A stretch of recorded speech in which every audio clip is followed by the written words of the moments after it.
live at this point? Oh, okay, there we go. Hello, world. Good morning, good evening, good afternoon, wherever you are in the world. My name is Monica Kang. I'm the founder and CEO of InnovatorsBox, where we unlock creativity in the workplace. And I am super excited today to have this conversation where we have to reimagine a lot of things through the creativity show. In the past few weeks since March, we've certainly had to reshape our minds in everything and every single thing we do. But today in particular, as we kickstart, I know a lot of number of audiences are really thinking about this in regards to the topic of higher education. So great to see all of you. I see Catherine, Gudriana, Dom, Paul, David, Gina for tuning in. Great to see you from Maryland, as well as all the other places in the world asking and hopefully curious about, and myself, how in the world is higher education managing this transformation? Because that is one place that we heavily rely on in-person engagement. I miss human beings as well, if you're like me as well. And I'm just curious to understand, what are professors and other educators thinking about? What are questions they're raising? What are things that we should be thinking about? So this is your time. I have some questions, but I want to hear your questions. And so with that being said, let's go right in and get to meet some of our speakers. So I think Daniel, do we have Daniel here? Yes, we do. I'm Dr. Daniell Kelly. I'm the Academic Director for Graduate Programs at the New York University Preston Robert Tisch Institute for Global Sport, and I'm excited to be here. Thank you. Hi, everyone. I'm Emily Rosado. I am a professor at Montgomery College, which is a really large and very diverse two-year college in Maryland. We are right outside Washington, D.C., and I also work in study abroad, and I'm also a mental health advocate. So hopefully we can talk about all that good stuff. So thanks to everyone for tuning in. Awesome. Thank you both very much. And as we have here, we have two wonderful folks, a dear friend of mine, just doing what they're passionate about in higher education. And, foremost, I've already admired both of you for the work you do and how you serve, but man, this is such a crazy time for you to be extra caring and serving. So, just want to dive right in because frankly, there's a lot of questions that we might want to navigate. And I know we have a lot of audience here joining us. Again, if you have all questions, let me know. But because I get to ask the first dibs, I'm going to ask my first question. So with that being said, Emily, I want to start with you first. Tell me first, what's been the most interesting learning piece as both an educator, but also, as you mentioned, mental health and all these other programs that you usually handle in person? Yeah, well, we were all kind of caught off guard with this unexpected shift. And, as someone who's a pretty experienced online instructor, it was still really, really hard to make this transition to remote teaching. It was just, I'm usually a planner, someone who likes to plan everything out, very prepared, and we didn't really get that time. So we were kind of learning as we were going, but I feel like the students were really understanding about that and, offered us grace and, a lot of us offered them grace as we tried to navigate this together. But yeah, there are definitely some things that I feel like moving forward, I can talk about that might be helpful to other instructors out there.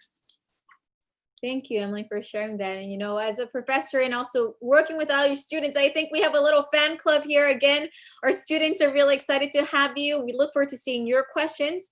But tying to that, Daniel, from your side, on top of, being an educator with your industry, which is sports, I think that's on, we were just chatting before we went live just about how you've been already studying the patterns of, what all the sports industry had to make decisions. And, I'm very curious to hear, what's been the most difficult decisions that you've had to make since this transition, especially not just in higher education and of that industry? Yeah, I think one of the biggest things was the change. I think the day was March 13th when the NBA canceled the game right before tip-off for the Utah Jazz and the Houston Rockets. And just to be able to see the NBA respond right away to what was happening and to see how quickly decisions had to be made was a very important aspect of how, clear and concise we had to be in our decision making for the students as well. And I think for us, the biggest thing was being able to, provide a framework or parameter for the students and the faculty to be able to feel comfortable making this transition from in-person to remote. And so it was fantastic effort that took all hands on deck when it came to the university and the personnel, the leadership, the faculty and the staff. And, it wasn't without hiccups, but I will say the spring semester did turn out very well for the students. And we do have a bit of a buffer now as we prepare for the fall semester. Thank you for sharing that, which ties perfectly actually to one of the themes that came to my mind, at least, I think, since COVID-19 has happened, but in general, in any team formation or community and education, is the importance of communication. And I think both of you have actually alluded to that, right? Of what you've had to do with your students, your universities, your communities. But hindsight vision 2020. I mean, now that it's been a few months, Daniel, maybe if I can start with you again on this notice, like, what's something that you're so glad you did, but also now knowing what you know now of all these changes that continue to happen, something that you hope to do more of for these continued unexpected changes onward? Oh, that's a great question. I think one of the things we did really well prior to COVID was we invested heavily in the online learning for asynchronous learning. And so we had a ton of content, modules, training, webinars. Everything was kind of set beforehand. And then when COVID hit, we had a ready reserve that was ready to be put into place. And so that was, one of the benefits. To prepare us for the fall semester now, we've spent pretty much the spring and the summer developing new courses for the fall and semester to run asynchronously, but also to run remote and synchronously for students who prefer to have that engagement with instructors on a daily basis. And so being able to offer courses in 3 different facets, which would be face-to-face, synchronous, remote, and asynchronous, is going to be a puzzle that we'll put together for the fall semester. But thankfully, we have a bit of a buffer with about 12 weeks before the start.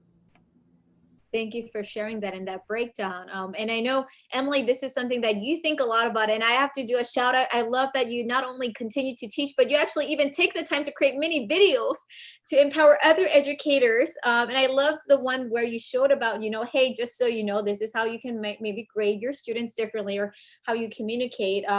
But again, thinking about the similar aspect of it, what are things that you're so glad you did earlier? And what are things, again, on your side that you're hoping to do more, knowing that we might not continue to know what's ahead of us? Yeah, that's a great question. So, I've spent the last couple of years doing a lot of research about trauma-informed instruction, trauma-informed pedagogy.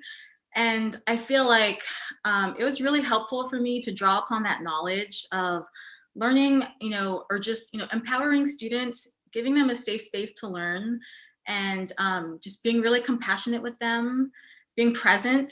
I mean, that's key, right, in any classroom, but especially when, in the fall, we're starting off in a space where we haven't met them yet, right? Like, we haven't established those relationships yet. They haven't met each other yet.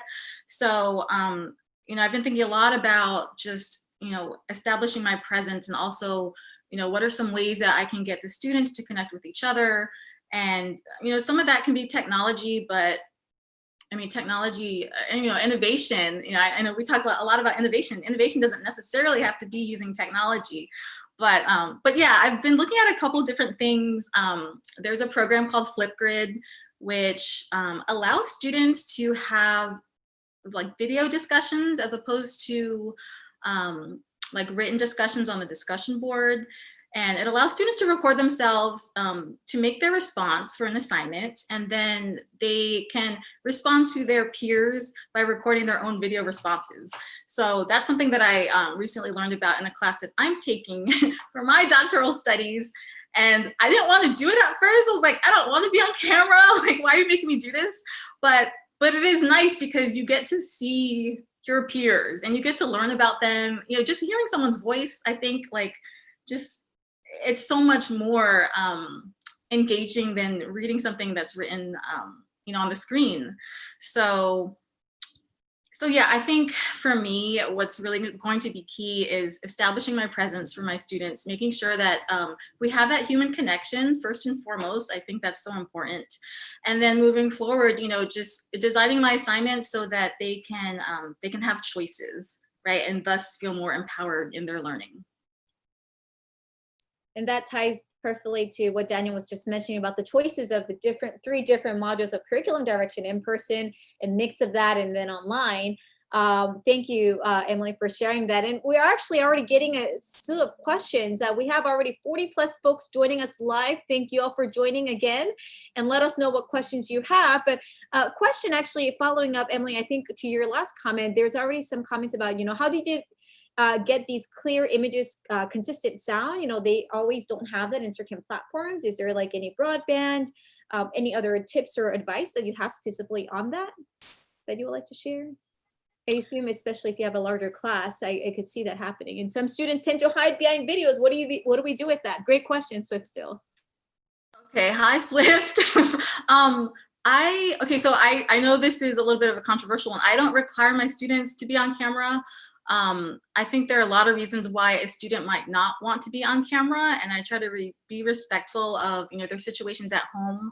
I think it's important to assume positive intent from our students. So going back to this trauma-informed instruction, I think we need to assume that if our students are not on camera, it's not because they're sleeping, it's not because they're playing a video game, or there might be other reasons, right? And I think one of the things that I'll probably do in the fall is to send out a pre-survey to my students and ask them what their home situation is, and if they're comfortable being on camera, and if not, then to let me know, because I don't want anyone to enter that space where they're uncomfortable learning, or they're just uncomfortable, period. Because if you're anxious, your brain is not really going to function effectively in order to learn new material. So but back to your question. Okay, you asked about quality. So I used Zoom for this spring semester for the second half, and I didn't really have any issues with audio or video. I mean, I always made sure I was on camera. A bunch of my students started the class and they were like excited to be on camera and see each other, but as the semester went on, they definitely like dropped off, right? They didn't want to be on camera anymore. Our classes are also somewhat small. I have about 22 students in my writing courses, so I didn't really have that issue with broadband, but I don't know, maybe Danielle could speak to that. Daniel, do you experience anything in that realm before I Yes, we did. We had a lot of situations where for us, the student engagement definitely fell off towards the latter half of the semester. I think there's a bit of enthusiasm with the change, especially with a lot of efforts. And so I think what we've learned is in order to maintain engagements, we had to keep consistent with the experience. And so we made sure to have all faculty engaged students via Zoom. All the sessions were recorded, and so that if students were having any kind of broadband issues, we could send them the lesson and the content afterward. We had sessions that had guest lecturers that were also recorded or pre-recorded prior that could be posted to our internal LMS system, which was NYU classes or similar to a Canvas or a Blackboard for other universities.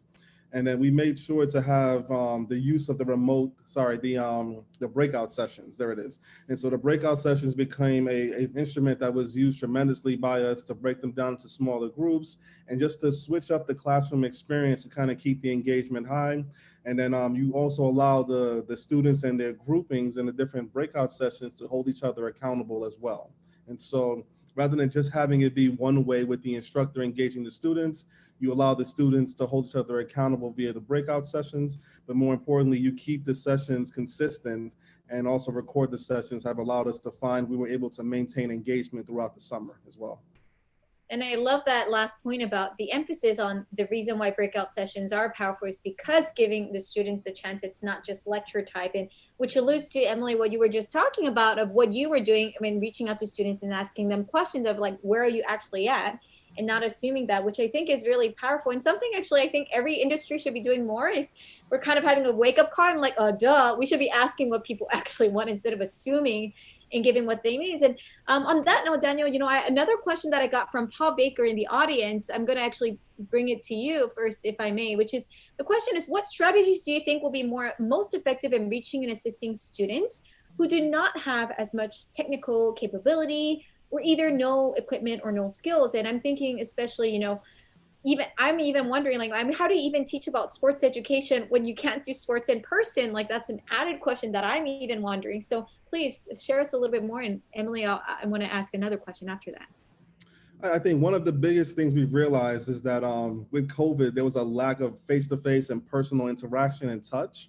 And so what we tried to do was create, methods and instruments to kind of alleviate that. And so while we can't network in person, in public, in our, classrooms, universities, and even in the residence halls, we now created a sports industry networking database. And so seeing as how everyone was available, we were able to reach out to over 1,100 alumni to get them to opt in to being a part of our sports industry networking database. And this database is, an opportunity for students to connect with alumni, but also for us to update our information on our alumni to track engagement endeavors and to, increase our community during COVID.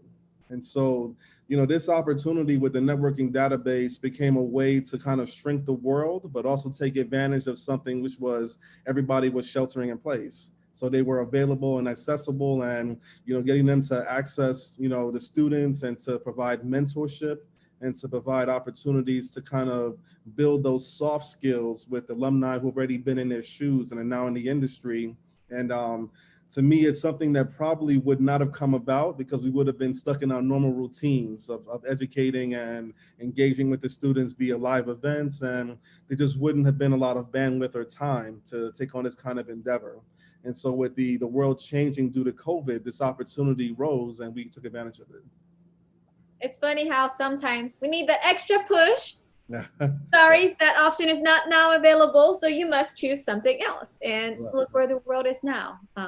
Emily, I know you have some notes to also add. Yeah, I just, oh, sorry, there's like thunder now. I just wanted to add that, as far as technology, I think trying to survey the students before class starts is really important and a good idea just to get a sense of that, of what their technology situation is. Both through Zoom and Collaborate Ultra, which is what we use at Montgomery College, they can always dial in with their telephones. So, most students do have a phone. So it's just something to think about if you have students who, don't have like computers or laptops, that they can still, at least listen and hear, through their telephones. Thank you for sharing that. And again, the emphasis of just how do we make sure we all intentionally listen, not assume what needs to be. And, Daniel, thank you again for that example. We're getting a little chat boom response. People are like, oh, I love the way you leverage the challenges to create opportunities for mentorship relationships, as well as connecting the alumni is a great idea. I mean, every time anyone graduates anywhere, that's always a challenge. So it, like you guys cracked the code earlier with this, and Emily, I absolutely agree with you that just a reminder that, going back to your example of like, it doesn't have to always be on video. If they want to be present, they will choose to be present, but how do we assume good intent? And be mindful of that as educators.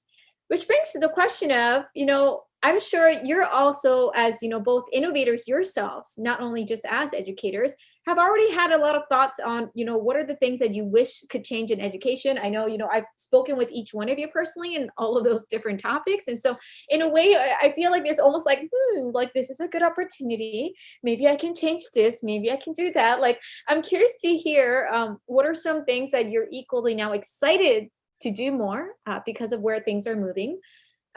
What are things that you're looking for to experimenting more and shifting, and maybe other people should check it out as well? Daniel, maybe we can start with you.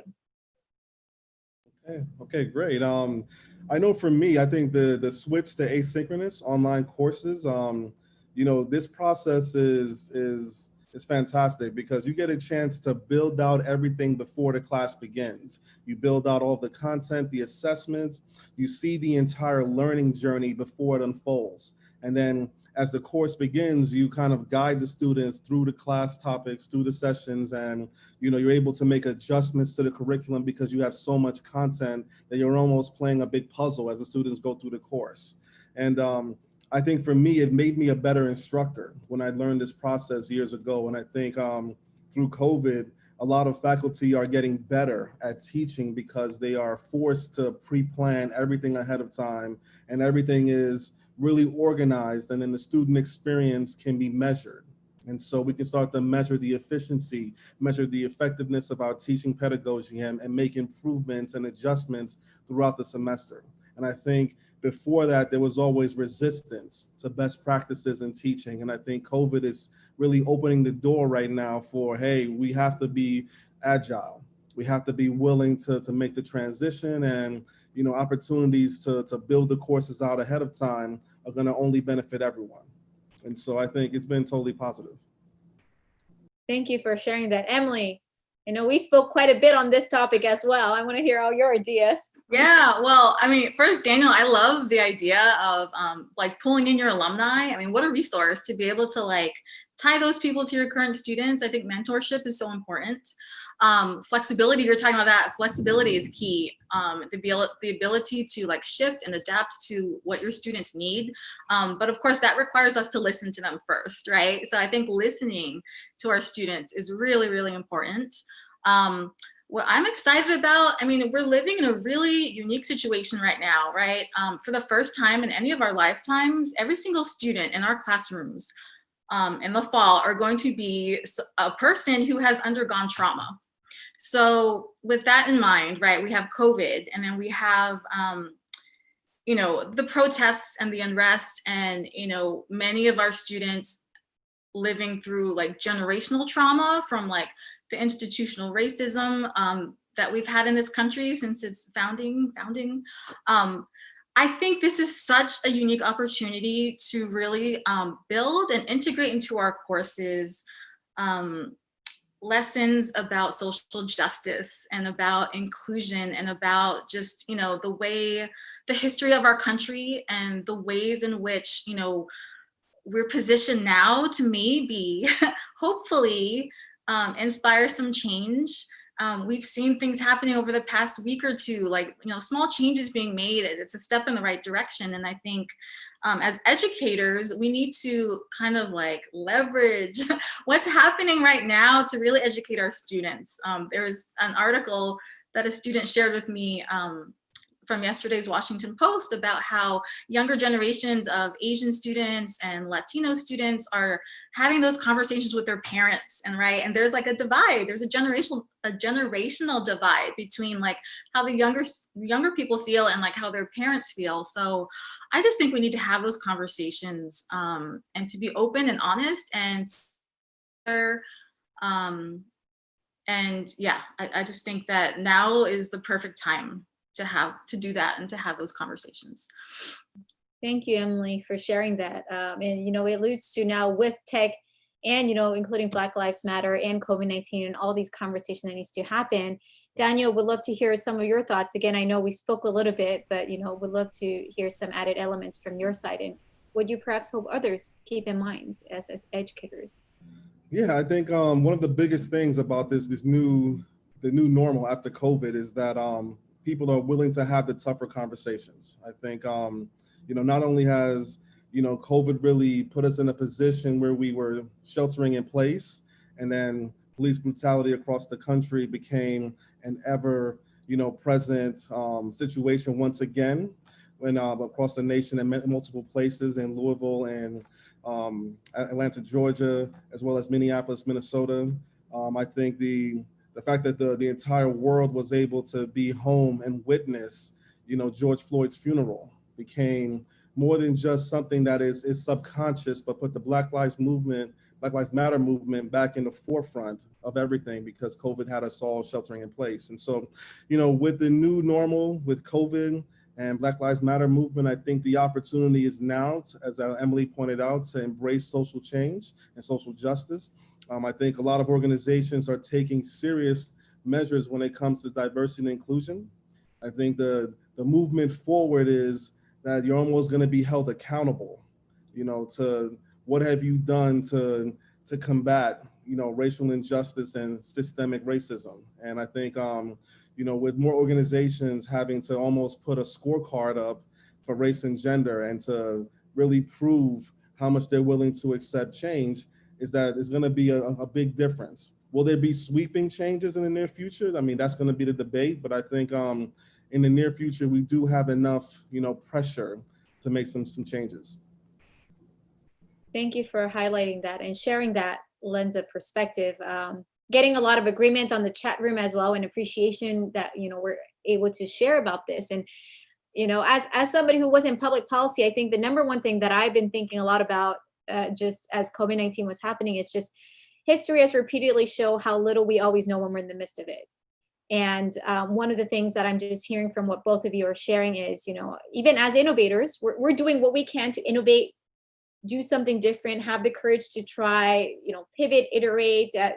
Both of you have shared different approaches you've done to relate to your communities, but both also being humbled and being reminded that we're still at the thick of it. As Daniel said, how do we make sure that this moment actually continues to build long-term change? And Emily, as you said, how do we actually continue to make sure we're listening all the time? Which leads to the other question, I think, just to humanize, you both are humans too. It's amazing that you're all doing this, but how in the world are you doing self-care? I'm just thinking about all the parents and educators around the world. You've had to be on Zoom calls nonstop. I mean, Daniel, you've already mentioned about all these different programs, and Emily, I know you're taking care of all your students all the time too. You're not the only one. I'm sure you have found ways to do boundaries and tricks and tips. Tell me a little bit more, because your roles are now going to be even continually needed even more. And we can't have you burn out. So please tell us the secret sauce. Emily, if we can start with you, and Daniel would love to hear your thoughts too. I don't know if I have the secret, but it's actually something I've been researching a lot. Secondary traumatic stress among educators is a thing. Those of us who try to approach those students with, viewing them as, as people. Okay, let's just say it, viewing them as humans, right? And caring for them and loving our students, it can be really draining.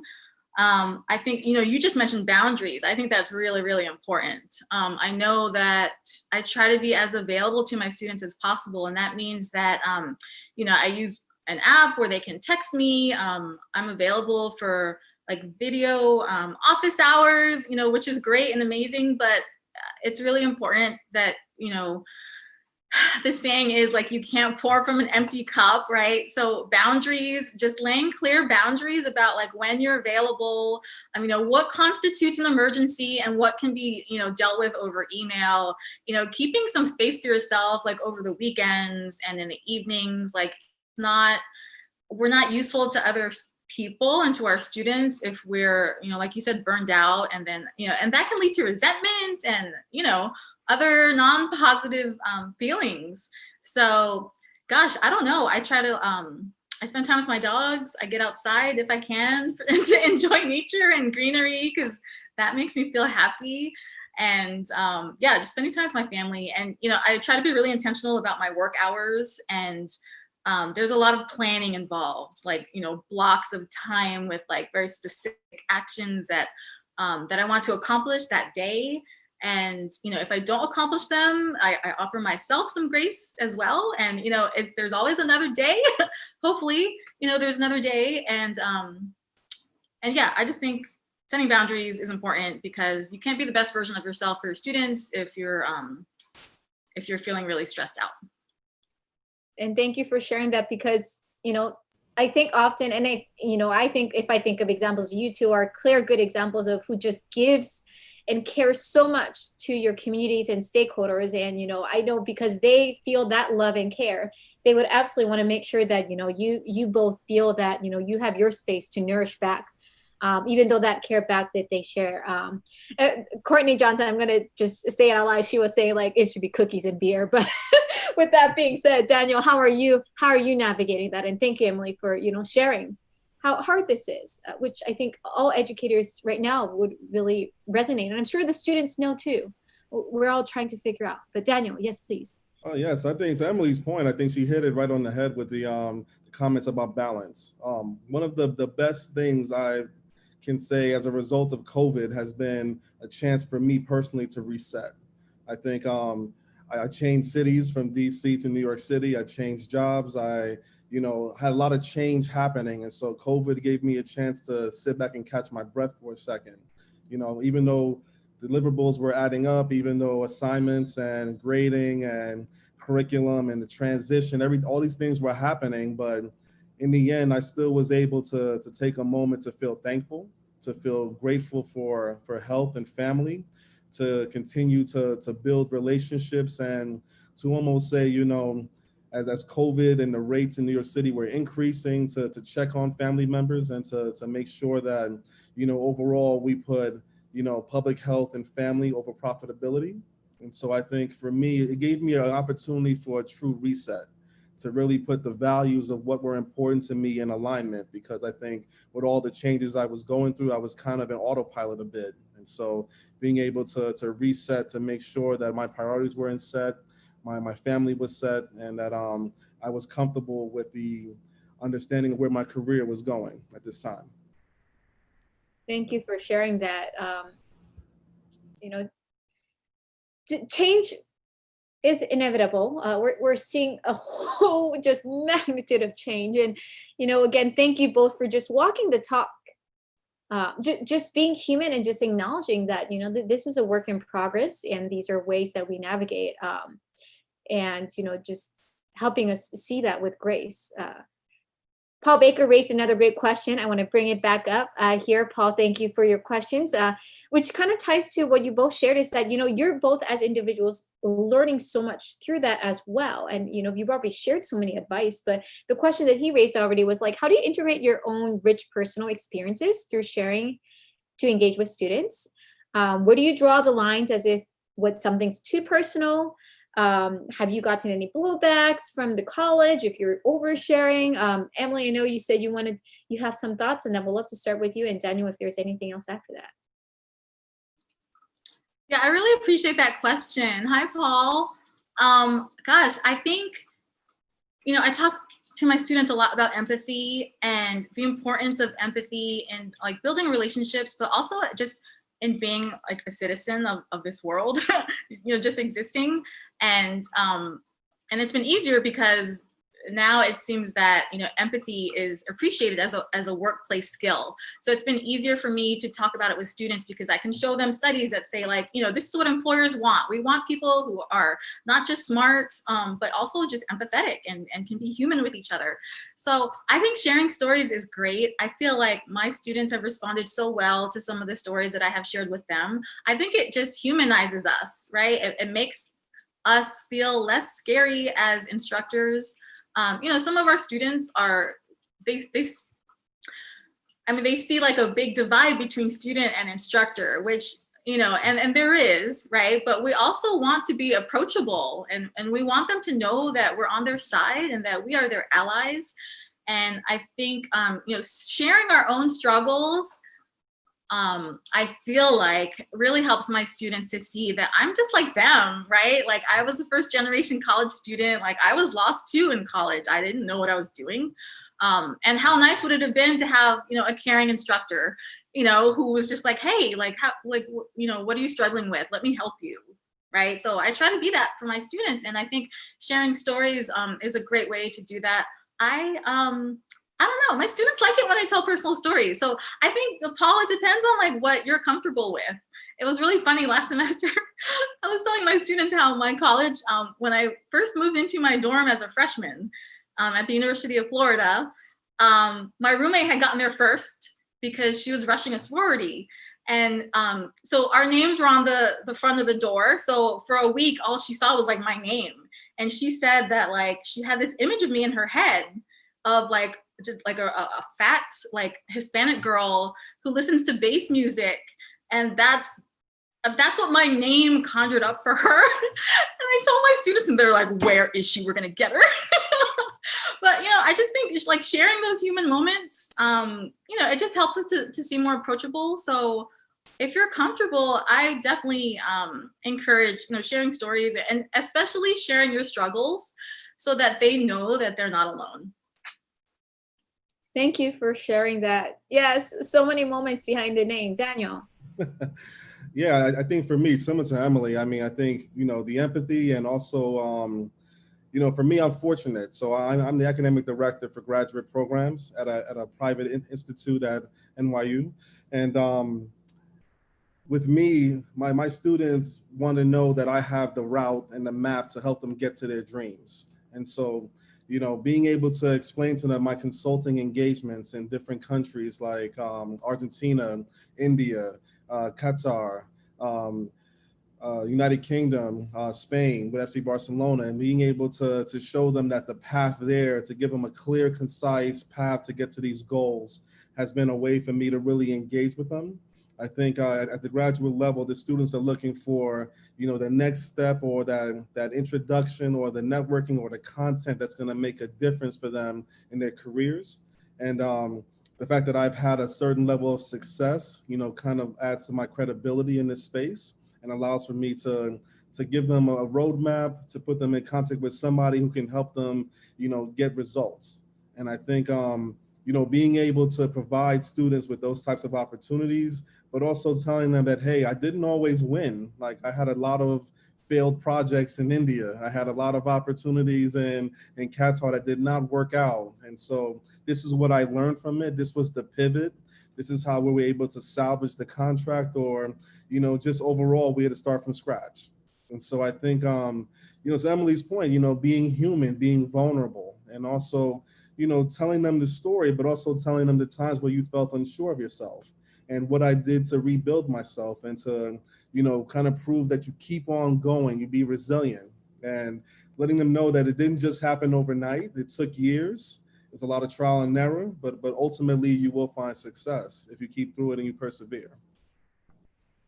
And I can, resonate with, that so much in multitude of ways, and just being reminded that, often, even as adults, when we meet people, we look at somebody's resume, we look at somebody's title, and the first thing we say is like, oh, Daniel and Emily, they figured out everything. They already know everything in life. Like, how are they going to know my struggles? Like, there's so much thoughts that we forget that every single person in life, whether in education or not, there's a story behind it. And when we forget to share that, there's a bit of a loss. And so thank you for, again, humanizing that and sharing how you do that as educators, which is double and triple effect when students are looking for that. With that, I have a question for Miriam Zimin, who's saying, like, how do you recommend training, helping students who have never taken an online course, oh, that's a great one, to not get overwhelmed by online learning environments? Would love to see who would like to share that first. Okay, Emily, go first. Good question. And I know that there are students who are probably like, I don't know if I want to do this in the fall. Like, I don't know, I've never done it before.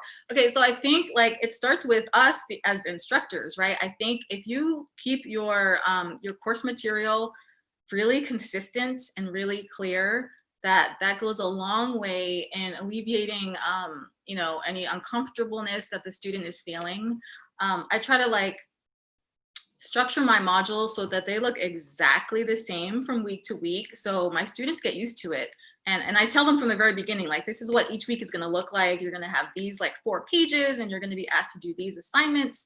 And it takes a lot of thought on the instructor's part, but I found that it's been really helpful, as long as they know what to expect, right? Because I think predictability is something that we all crave, and predictability helps learners to succeed. So if we can create a space for our students where the material is clear, it's consistent in the way that it's laid out, and that we're encouraging open communication, that I see those anxieties decrease as the semester proceeds.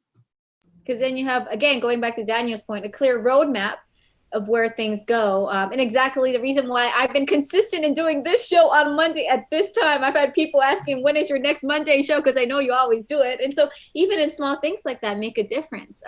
Daniel, we're getting a lot of questions. So actually, if it's okay, I want to piggyback on a different question that Alex asked, which is, are there any other techniques or strategies that you guys empower students to help them learn?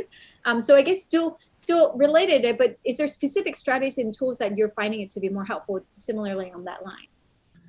Yes, I think for us, the biggest thing is remaining organized. A lot of students, during this time with COVID, have removed all of their routines. And so, they are picking up new habits and sometimes bad habits with the inconsistent nature of the way education is moving right now. And so my biggest piece of advice is, to Emily's point about with online classes, as you're preparing yourselves with the modules, understanding the syllabi, the expectations, and how the courses are going to be organized, continue to pick up a routine, which can be, I'm going to check my email 3 times a day only, 10 a.m., 3 p.m., 8 p.m., that's it. I'm going to continue to, read the course content at certain times. I'm going to work out. I'm going to, eat lunch, eat breakfast. I'm going to network with friends. I'm going to, reach out to alumni during certain hours. And I think as you pick up these routines and this new normal, it's going to allow for you to be healthy and to feel fulfilled throughout the day and to maintain your energy levels. Because when you had a chance to commute to class or commute to work, when you had chances to go to a residence hall and take a nap, or you had chances to go to the gym to work out, your day was structured a certain way with a certain arc of energy.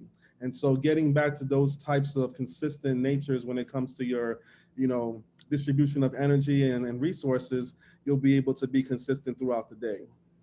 So literally taking the routine, not just in your classroom, but in your life cycle right now. You can always come here on Mondays to check out the show and make sure you have your exercise, eat well, sleep well.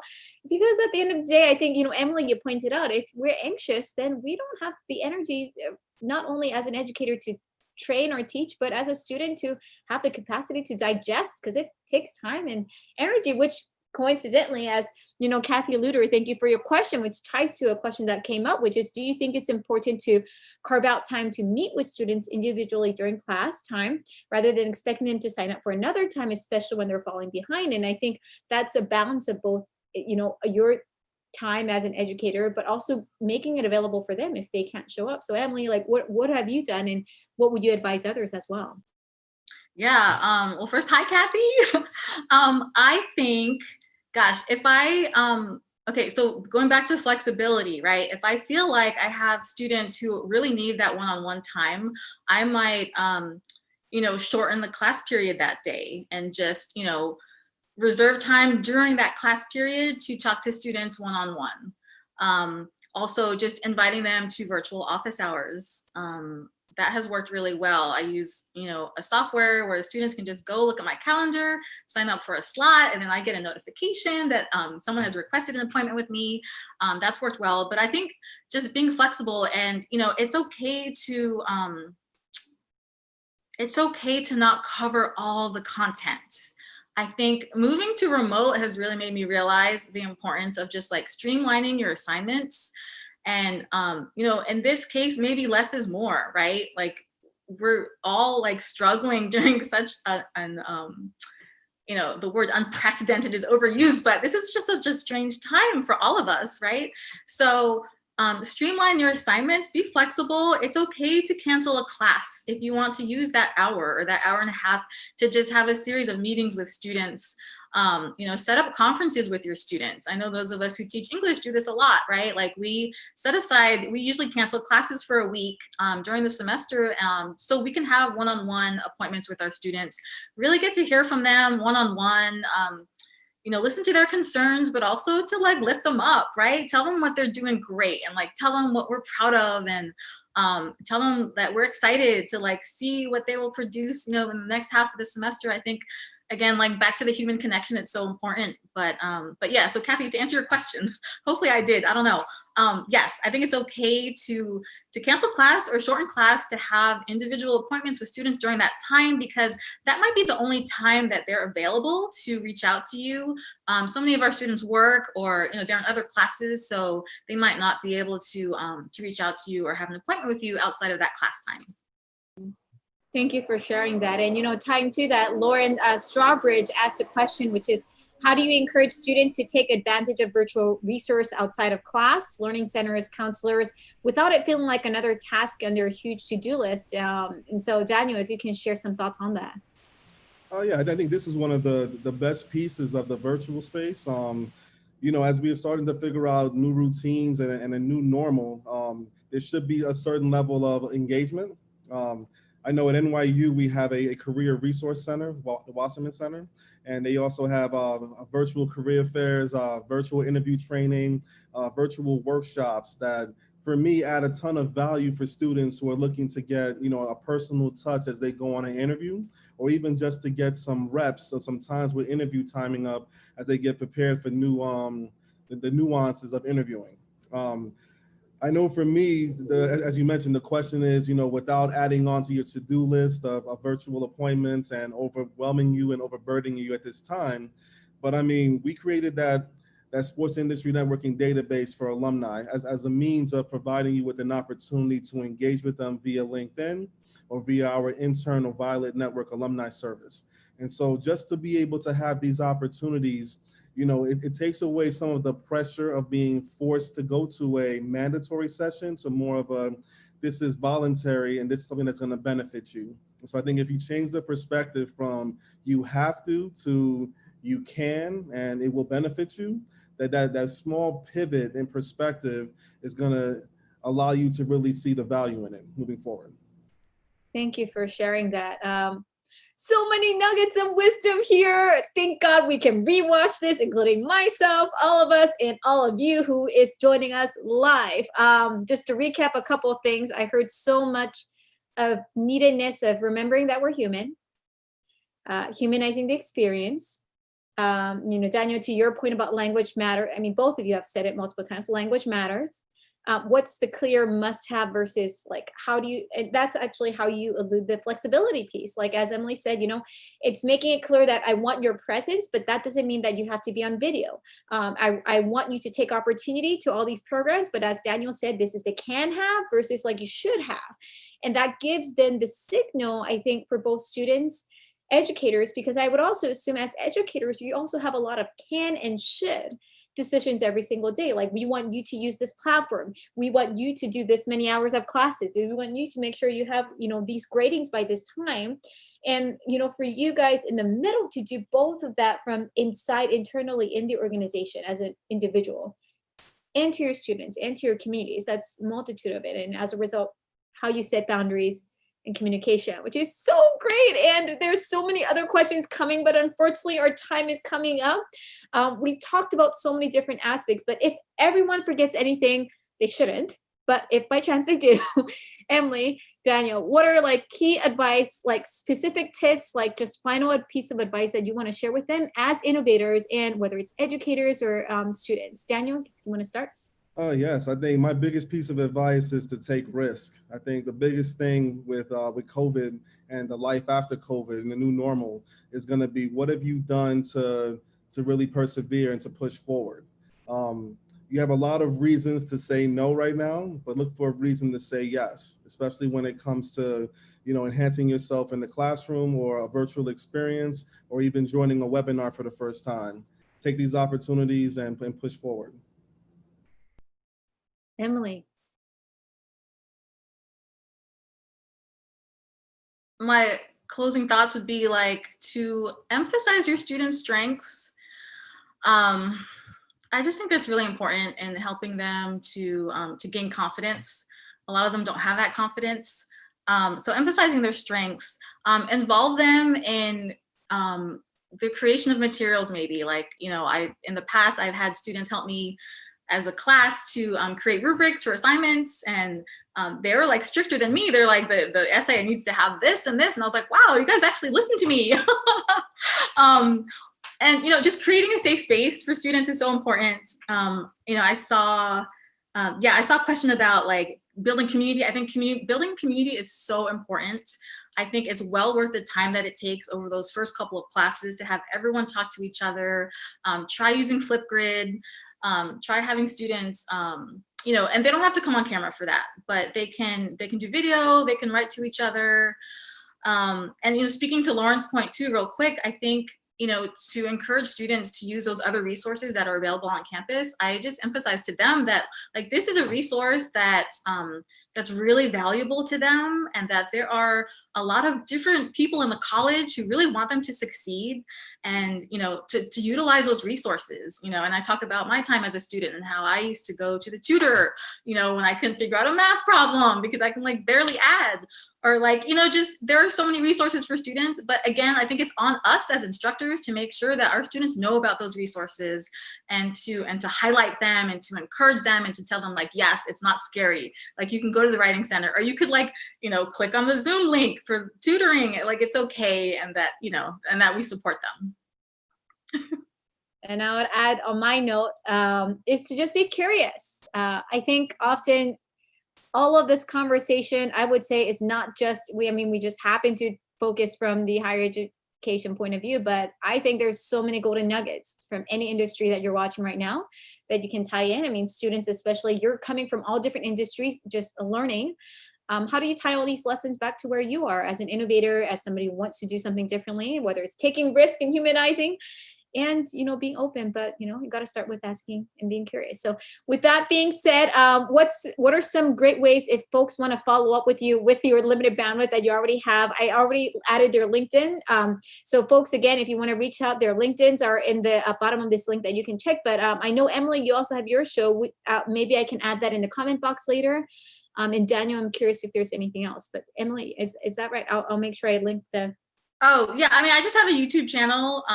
Like just being bored at home during COVID, I just started making videos to like, I don't know, well, for my students and also for other faculty who might be, looking for different ways to incorporate different technologies. So yeah, you can definitely list my YouTube channel. That would be great.